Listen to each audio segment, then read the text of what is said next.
It's good. Yeah, return to his word. Go back and measure everything against his word.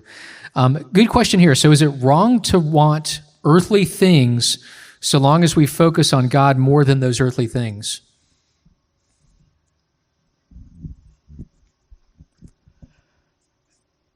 When the Mona Lisa was painted, it came out as a thing that people marvel at to this day. And when we look at that painting, we say it's beautiful.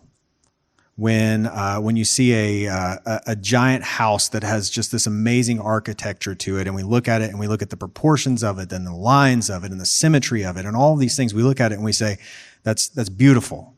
Or any other good virtuous adjective that you want to apply to something. And you have to ask yourself,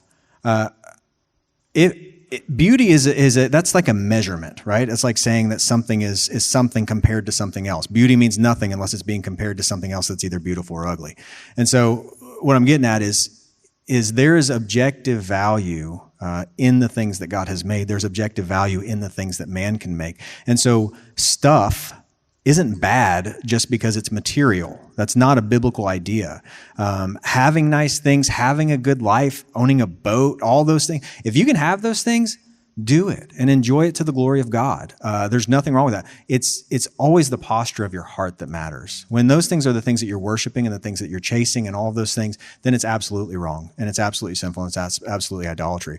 But having a good life and having nice stuff, no, it's not bad at all, because if something is good, it's good because God made it good. Yeah, and in line with that, I think God delights in us enjoying the gifts that he has given us. He don't want us to walk around and say, I just hate all the things that he has given us because I just exalt him. It's about him and him alone. It's never about the gifts that he's given. And to some extent, obviously it's true. We live a life that exalts God, but that doesn't mean that we don't have to delight or that we can't delight in the gifts that he has given us. I think about Matthew 6:24. No one can serve two masters, for either he will hate the one and love the other, or he will be devoted to the one and despise the other. You cannot serve both God and money. So that the word servant in the Greek is translated to doulos, which means slave. And we are either slaves to one or two things. We're slave to God or we're slave to everything else. We're slave to God or this world. So God does have a problem when we are submitting to something and to a certain extent where we see it as master, and everything about us, we conform the entirety of our lives around maintaining and getting this one thing.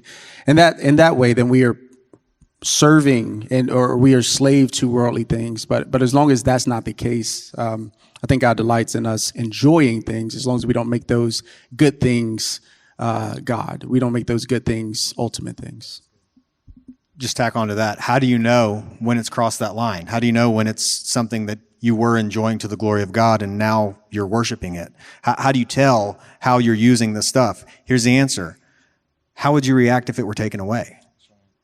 That'll tell you whether you're using it to the glory of God or whether you're worshiping it.